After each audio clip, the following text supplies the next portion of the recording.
Good morning সকলকে। আজকের কিন্তু ব্লগটা একদম সকাল থেকে স্টার্ট করছি। এখন বাজে কিন্তু 7:30। তো একদম ভোর ভোর উঠে স্নান করে আমরা বেরিয়ে যাচ্ছি স্কুলের উদ্দেশ্যে, মানে আমার হাজব্যান্ডের স্কুলের উদ্দেশ্যে।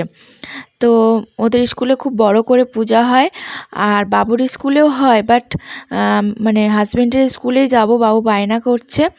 আর আজকে কিন্তু বেরিয়ে পড়েছি অনেক সকাল সকাল, স্কুলের উদ্দেশ্যে বেরিয়ে যাচ্ছি।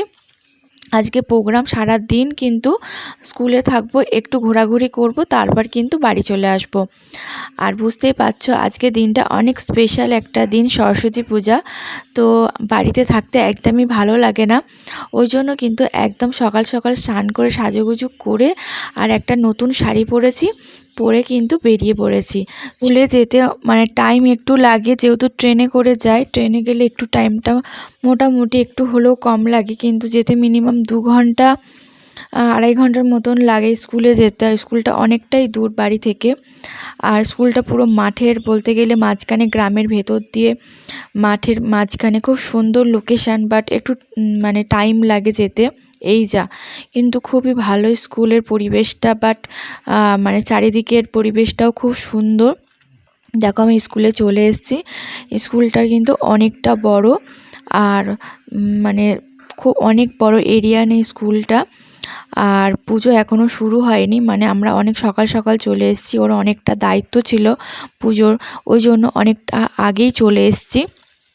এবার পুজোর সমস্ত কাজকর্ম হচ্ছে, অনেকে আসছে, অনেক মানে কলিগরা, স্টুডেন্টরা সব আসছে।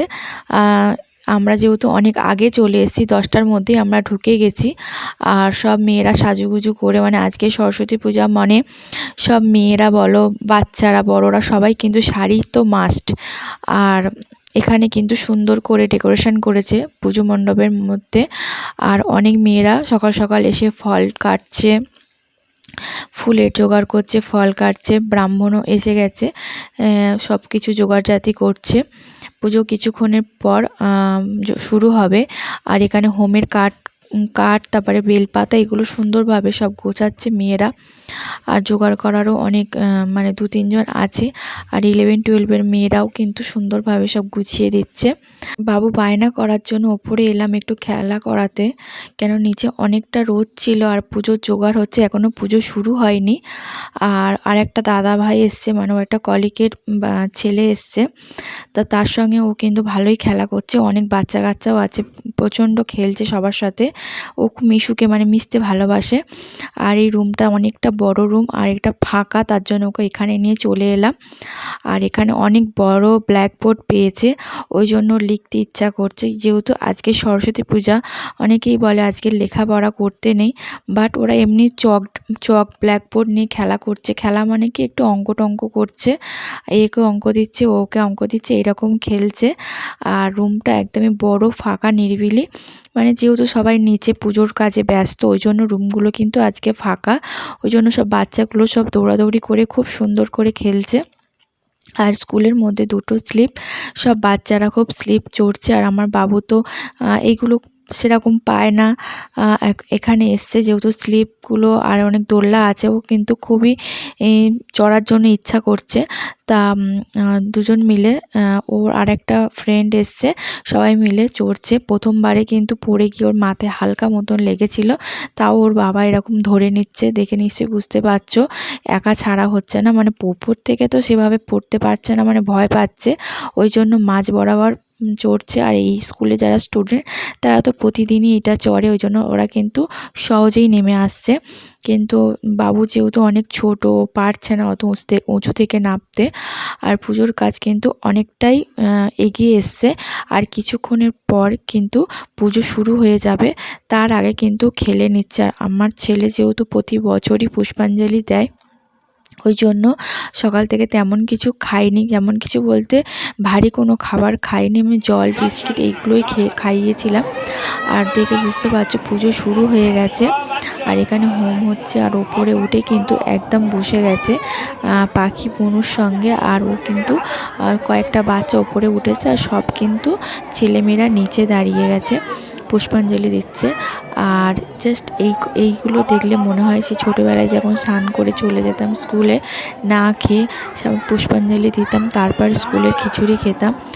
আর এই জোরে জোরে মন্ত্র পড়ছে আর স্পষ্টভাবে মন্ত্রগুলো উচ্চারণও করছে, মানে দেখে ভীষণ ভালো লাগছিল।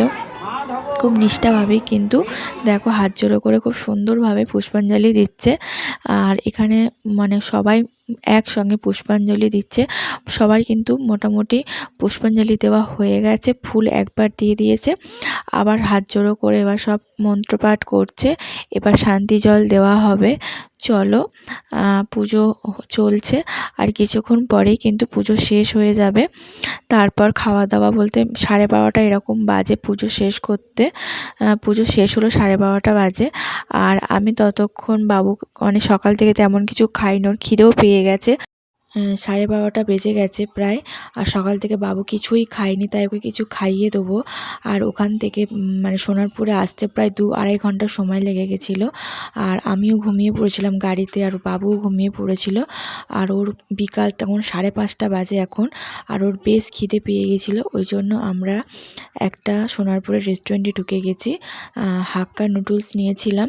সোনারপুর বাবুর্চি রেস্টুরেন্টটা খুবই ভালো। যখনই আমাদের খাওয়া মানে সেরকম রেস্টুরেন্টে আসার মন হয় তখন কিন্তু আমরা এই রেস্টুরেন্টেই আসি। আর এখানে সব কিছু রেসিপি মানে সব কিছু ডিশ কিন্তু খুব ভালোই হয়। আর হাক্কা নুডলসটা কিন্তু খুবই ভালো হয়, আর বাবু খেতে খুব ভালোবাসে। আর আজকের দিনে বুঝতেই পারছো সরস্বতী পূজা, তো ভীষণ ভিড় হয়েছিল, তো কোনো সিটই ফাঁকা ছিল না। আর আমরা লাকিলি একটা সিট পেয়ে গেছি, 3টে সিট পেয়ে গেছি। তো আমরা ঝটাঝট খেয়ে নিলাম। আর ওর ভীষণ খিদে পেয়েছিল। আর 5:30-6টা বাজে, বলছে আমি একটু মা কোল্ড ড্রিঙ্কস খাবো। আর আমারও কোল্ড ড্রিঙ্কস খাওয়ার ইচ্ছা হচ্ছিল, যেহেতু গাড়ির মধ্যে অনেকক্ষণ ছিলাম, 2 ঘন্টার মতন ছিলাম। আর আমি উঠেই বলতে গেলে ঘুমিয়ে পড়েছিলাম, এতটাই সকালে উঠেছিলাম। 6টায় এরম উঠেছিলাম, তোমাদের বলেছিলাম। আর ভিডিওটা কেমন লাগলো অবশ্যই জানাবে। টাটা।